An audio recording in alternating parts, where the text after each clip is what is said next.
আমার ছাত্রলীগ, যুবলীগ, আওয়ামী লীগ, শ্রমিক লীগ, কৃষক লীগ সহ বাংলার আপামর জনসাধারণকে জানিয়ে দিই যে পরিকল্পনাটা কি চলছে, কিভাবে আসবেন নেত্রী। এখন এর মধ্যে আপনারা হয়তো অনেকে বলতে পারেন যে ভাই আপনি তো এইভাবে বইলা দিলে তো এটা তো ভান্ডা ফাঁস হয়ে গেল, ওই পাবলিক জানা গেল, হেরা তো দ্বিতীয় প্রস্তুতি নিয়ে রাখতে পারে না। ভাই, পৃথিবীর কোনো প্রস্তুতি আর কিছু হবে না। এখন আপনাদেরকে যেটা বলতে যাচ্ছি একটু মন দিয়ে শুনেন। আমাদের নেত্রী আগামীকাল সোমবারের পর মানে আগামী সপ্তাহের যে কোনো মুহূর্তে টিভি লাইভে ওনার ইন্টারভিউ হবে, লাইভ টেলিকাস্ট, মানে আগামী সপ্তাহ থেকে যে কোনো মুহূর্তে। আগামী সপ্তাহ বলতে এই যে সোমবার যাচ্ছে, সোম মঙ্গল বুধ বৃহস্পতি শুক্র শনি রবি সোম মঙ্গল, মানে এই আগামী সপ্তাহেও হয়ে যেতে পারে অথবা তারপরের সপ্তাহে, মানে যে কোনো মুহূর্তে উনি টিভিতে লাইভ ইন্টারভিউ দিবেন। এবং এছাড়াও বিশ্বের আরো 10টা পত্রিকায় আগামী সপ্তাহে ওনার এক্সক্লুসিভ ইন্টারভিউ গুলো ছাপা হচ্ছে। তার মধ্যে এপি আছে, তার মধ্যে বিবিসিও করবে, আল জাজিরা, আল খাসিরা ওরাও করবে, এবং রয়টার সহ ভারতীয় পত্রিকা, আমেরিকান পত্রিকা, টাইমস ম্যাগাজিন সকলেই করবে। আগামী এক সপ্তাহের ভিতরে এক্সক্লুসিভ 10টা ইন্টারভিউ আসছে ওনার। প্রতিটা ইন্টারভিউ হবে এক্সক্লুসিভ। এগুলো আপনার দেখার জন্য, পড়ার জন্য, সর্বোচ্চ প্রচারের জন্য প্রস্তুতি নিন। এবং এখন যাচ্ছি নেত্রী কিভাবে আসছে। আপনাদের কি মনে হয় নেত্রী কিভাবে আসছে?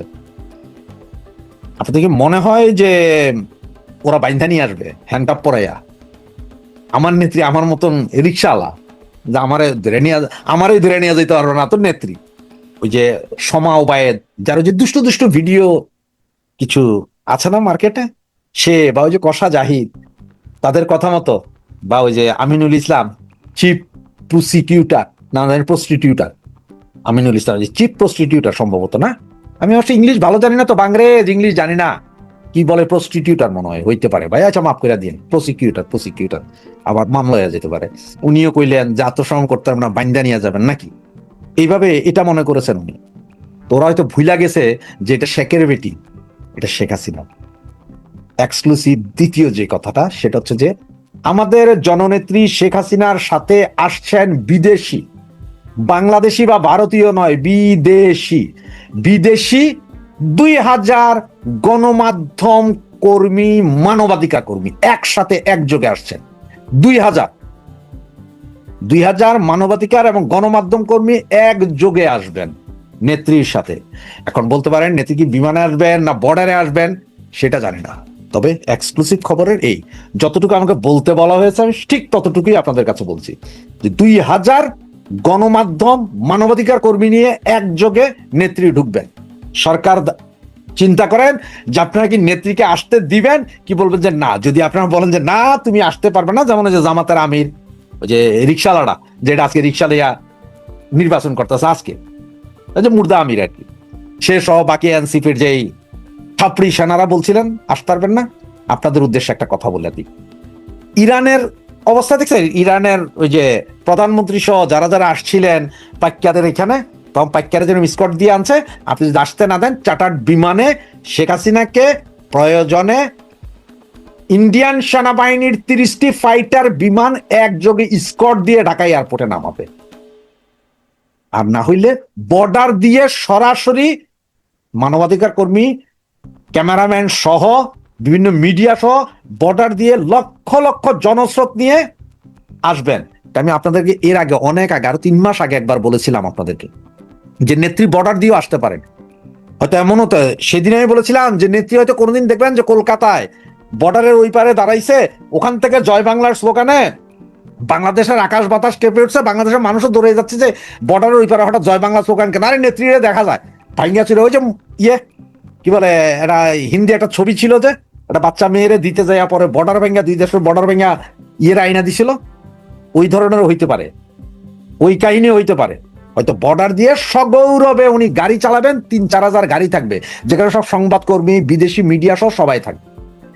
এই ছিল আপনার এক্সক্লুসিভ খবর যে নেত্রী আগামী সপ্তাহে বা তার পরের সপ্তাহে, মানে আগামী এই সোমবার থেকে শুরু হবে, যে কোনো মুহূর্তে লাইভ ভিডিও ইন্টারভিউ করবেন, লাইভ ভাষণ দেবেন, এবং ওনার আরো 10টা ইন্টারভিউ পৃথিবীর বিভিন্ন পত্রিকা ছাপা হচ্ছে, এবং ওনার সাথে আসার প্রস্তুতি নিচ্ছে সারা পৃথিবী থেকে 2000 সাংবাদিক, মানবাধিকার কর্মী, গণমাধ্যম কর্মীরা একযোগে আসবেন, এবং ঢাকা শহর হোক আর যেখানেই হবে হোক, সেখানে আমাদের বাংলাদেশের আমরা অন্তত থাকবো হচ্ছে যে আরো 2 কোটি লোক।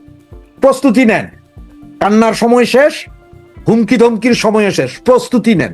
নেত্রী যখনই বলবেন যে কালকে আসছি, আমি আপনাদেরকে সকালের ভিডিওতে বলছি কি করতে হবে। ওরা 4 তারিখ, 5 তারিখ, 3 তারিখ আমাদের সাথে যা করেছে, ওরা সরকারি বিভিন্ন অফিস আদালত জ্বালিয়েছে, মেট্রো স্টেশন অমুক তমুক জ্বালিয়েছে, আমরা সেগুলো করব না। আমরা দেশের একটা ক্ষতি করব না, কারণ দেশের ক্ষতি মানে হচ্ছে যে আমার নেত্রী আসার পরে নেত্রী আমাদের বলবেন যে তোমাদেরকে জনগণের পয়সা নষ্ট করার অধিকার কে দিয়েছে। আমরা সেটা করবো না, কিন্তু আমরা করব ওরা যেভাবে আমাদের সাথে ব্যক্তিগতভাবে এক একজনের সাথে, পরিবারের সাথে, ঘরবাড়ির সাথে যা করেছে, ঠিক সেম 48 ঘন্টার ভিতরে ধূলিসাৎ করে দিতে হবে, এগুলোর একটাও রাখবে না। আমরা মাইর শুরু করলে আমাদের কেউ ঠেকাইতে পারবে না। দুটি গুরুত্বপূর্ণ বিষয় আলোচনা করার জন্য আসলাম। সম্প্রতি আমি 2 জায়গায় এটা দেখেছি যে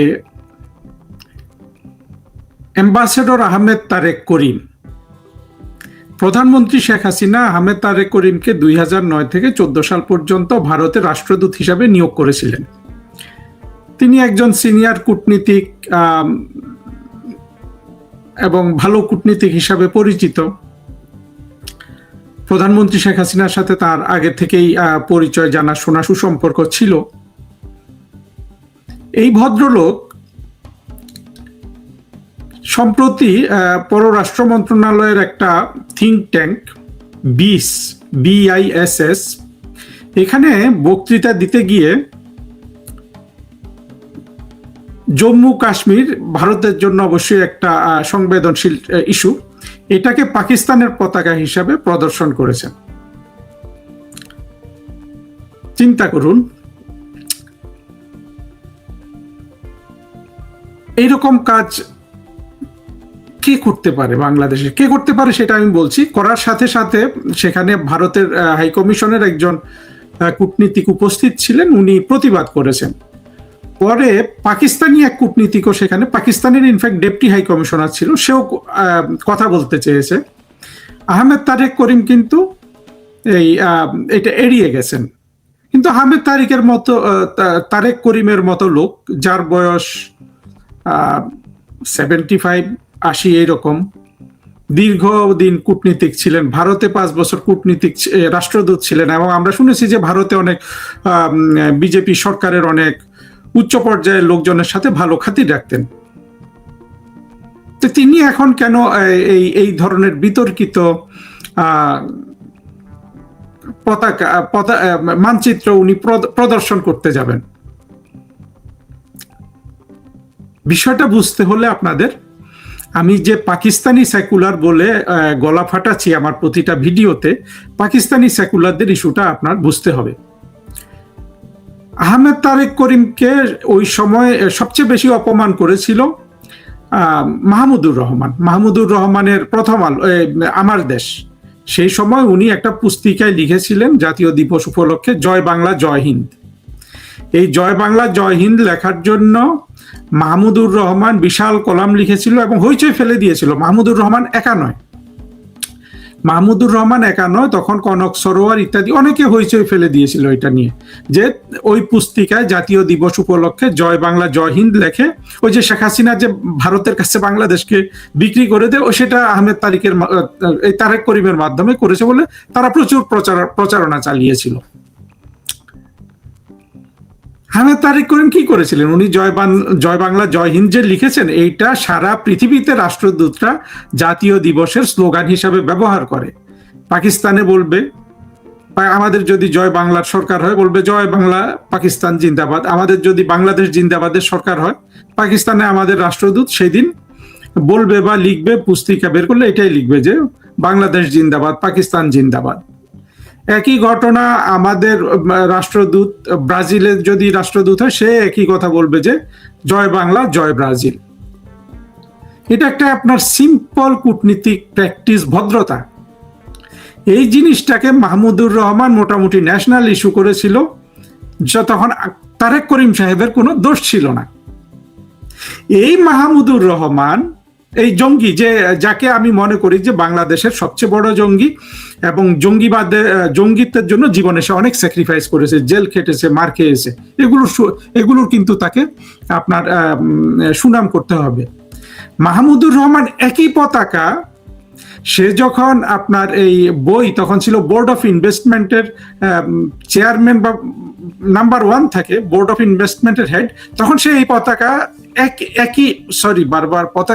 একই মানচিত্র দিয়ে সে একটা ব্রোশিউর বাইর করেছিল। আমি তখন ফরেন মিনিস্ট্রিতে, এটা নিশ্চিতভাবে 2003-এর ঘটনা হবে, কারণ 4-এ তো আমি আবার ইটালিতে চলে যাই চাকরি করতে। ওই সময় আমি এই ইন্ডিয়া ডেস্কের অফিসার। যখন মাহমুদুর রহমান একই ম্যাপ ছাপিয়েছিল, এইটা নিয়ে ভারতে তখন হাই কমিশনার ছিলেন বিনা সিকরি, উনি ফরেন মিনিস্ট্রিতে বেশ কয়েকবার এসেছেন এবং ব্যাপক প্রতিবাদ হয়েছিল ভারতের তরফ থেকে। তারপরে মাহমুদুর রহমান এই ম্যাপ পরিবর্তন করতে বাধ্য হয়। চিন্তা করে দেখুন, যেই তারেক করিমকে মাহমুদুর রহমান নাজেহাল করলো, সেই সময় তারেক করিমের দোষ নাই, কিন্তু তারেক করিমের উপলক্ষ করে শেখ হাসিনাকে অপমান করলো যে ম্যাপ দিয়ে না, যে তারেক করিমের জন্য মাহমুদুর রহমান যে তারেক করিমকে অ্যাটাক করেছিল, সেই তারেক করিম মাহমুদুর রহমানের প্রণীত ম্যাপ 2026 সালে যখন বাংলাদেশে আওয়ামী লীগ ক্ষমতায় নাই, তখন সে এই ম্যাপ দেখায়। আপনারা কি ব্যাপারটা বুঝতে পারছেন আমি কি বলছি? এই তারেক করিমকে শেখ হাসিনা সরকার 20-এর চেয়ারম্যান বানাতে চেয়েছিলেন, কি প্রতিমন্ত্রী উপমন্ত্রী হইতে চেয়েছিল, মন্ত্রীর মর্যাদা না দেওয়াতে সে নাকি যোগ দেয় নাই। লোকটা জ্ঞানী, ভদ্র, সব আছে, আমি ওগুলো নিয়ে প্রশ্ন তুলছি না। তাকে ইন্ডিপেন্ডেন্ট ইউনিভার্সিটি, যেটা ওই যে এমনিতে এসে এদের টাকা পয়সার অভাব নাই, ইন্ডিপেন্ডেন্ট ইউনিভার্সিটিতে একটা কি বলে এরা, ইনস্টিটিউট বলে, এটা চালানোর দায়িত্ব দিয়েছে এই সালমান এফ রহমান। সেখানে সে হোমরা চোমরা কি করে। তারেক করিম যে একজন পাকিস্তানি সেকুলার, তার সাথে আমার একদিনের একটা কাজ করতে হয়েছিল যখন আমি ওই যে ডিজি ছিলাম পাবলিক ডিপ্লোমেসির একটা উপলক্ষে, মুজিব বর্ষ উপলক্ষে। আমি তাকে ওই দিনই বুঝে ফেলছি এই লোকটা একজন পাকিস্তানি সেকুলার। পাকিস্তানি সেকুলার মানে আপনি আওয়ামী লীগের নেত্রী যতই বিশ্বাস করে এদের কাজ দেন, আপনি সরকারের যদি না থাকেন, জননেত্রী শেখ হাসিনা, এরা কিন্তু উল্টে যাবে। আমি তারেক করিম সম্পর্কে শুধু এই ঘটনার জন্য আমি নিন্দা জানাতাম না, এর আগেও আমি দেখেছি যে সে জঙ্গিদের হয়ে কি যেন একটা বলছিল, কোনো জায়গায় একটা ইন্টারভিউ দিচ্ছিল, অর্থাৎ জঙ্গি উত্থানের পর তারেক করিমের ইন্টারভিউ ইত্যাদি জঙ্গিদের পক্ষে, সুস্পষ্টভাবে শেখ হাসিনার বিপক্ষে অবস্থান। এই লোকটার কি হয়েছিল, একে বিএনপি সরকারের আমলে সে তখন মার্কিন শেখ হাসিনা যখন 2001-এ ক্ষমতা ছাড়েন, তখন সে আমেরিকাতে রাষ্ট্রদূত ছিল। বিএনপি তাকে রাষ্ট্রদূত করে নাই বা কোথাও বদলি করতে চেয়েছিল, সে তখন চাকরি ছেড়ে দিয়েছিল। এটুকুনের জন্য শেখ হাসিনা তাকে আবার দিল্লিতে হাই কমিশনার নিয়োগ দিলেন প্রতিমন্ত্রীর মর্যাদায়। আচ্ছা বলেন তো, এত ছোটখাটো কারণে যদি শেখ হাসিনা এই তারেক করিমকে এত ধরনের বড় একটা পুরস্কার দেন, তাহলে শেখ হাসিনার আমাকে কি পুরস্কার দেওয়া উচিত? এটা করার জন্য বলছি, বাট আমি আসলে সেইভাবে, আপনারা দেখবেন যে আসলে পুরস্কারের জন্য কান্নাকাটি হারুন আল রশিদ করে না, করলে তো আর এত লোককে আমি নিন্দা করি না। তারেক করিম তো একজন ভদ্রলোক, শিক্ষিত মানুষ, হ্যাঁ, বড় ভাইয়ের মতো। তার সাথে সেইভাবে, বা আমাদের স্যার, যেটা সরকারি চাকরিতে স্যার, সে সম্পর্কে তো আমি থাকতে পারি। আমার প্রতিবাদ করার দরকারটা কি? আমি যেটা বলতে চাচ্ছি সেটা হলো যে তারেক করিম একজন পাকিস্তানি সেকুলার, যে কোনো স্মুথ টাইমে সে আসে, কিন্তু বিপদের টাইমে এরা কেটে পড়ে এবং শত্রুপক্ষে এরা চলে যায়। এবং এই ম্যাপ সে দেখেন, যে মাহমুদুর রহমান তার 14 গোষ্ঠীর গালাগালি করেছে, তখন সেই মাহমুদুর রহমান যেই ম্যাপ বইতে ছেপে ইন্ডিয়ানদের সাথে ঝগড়া বাঁধিয়ে দিয়েছিল, তারেক করিম সাহেব আবার সেই ম্যাপে এখানে বিচে এসে দেখালেন। বিচ এমন প্রতিষ্ঠান যে এখানে আমরা কোনো শিক্ষিত লোকের সমাহারি করতে পারিনি, এখানে শাহেদুজ্জামান টামান এই লোকগুলা যায়। কথা দীর্ঘায়িত করতে চাই না। এই গেল একটা পাকিস্তানি সেকুলার। আজকে আরেকজন ইউটিউবারকে দেখলাম, সে ইউটিউবার জনপ্রিয়, সে সে গুজব ছাড়ে না, এই জন্য তাকে পছন্দ করি। তার ইউটিউবের ভিউটো অনেক ভিউ হয় এবং আওয়ামী লীগ এটা দেখে। সে আওয়ামী লীগকে 5টা উপদেশ দিয়েছে, ভালো, বেশিরভাগ উপদেশ ভালো, আমি মনে করি যে সেগুলো মধ্যে চিন্তা ভাবনা করে করেছে সে ভালো। কিন্তু একটা জায়গায় সে না আপনার সর্বনাশ ঘটিয়ে দিয়েছে। সে বলেছে কি যে জুলাইকে ডিল করতে হবে, জুলাইকে ডিল করতে না পারলে আওয়ামী লীগ বাংলাদেশে রাজনীতি করতে পারবে না। জুলাইকে ডিল করতে সে বুঝাচ্ছে, সে অবশ্য কিছু ভালো কথা বলেছে এখানে, সেগুলো এই ভিডিও আমার ধারণা আমার এই দর্শকরা কেউ কেউ দেখেছে। ভালো কথায় তো আমার কান দিতে হবে না, আসল জায়গায় যদি বাঁশ মেরে দেওয়া হয় ভালো কথায় কি এসে যায়? জুলাইকে আওয়ামী লীগের কেন ডিল করতে হবে? জুলাইকে তো আওয়ামী লীগের ডিল করতে হবেই, কিন্তু সেটা আওয়ামী লীগের পথে। কেন কোনো লাশ তুলে সুরথাল করতে দিল না ইউনূস সরকার? সার্জিস কেন বাধা দিল লাশ তুলতে? এই যে আত্মঘাতী জঙ্গি মারা গিয়েছিল আবু সাইদকে একজন কালকে বললাম গুলি মেরে মেরে ঝাঁঝরা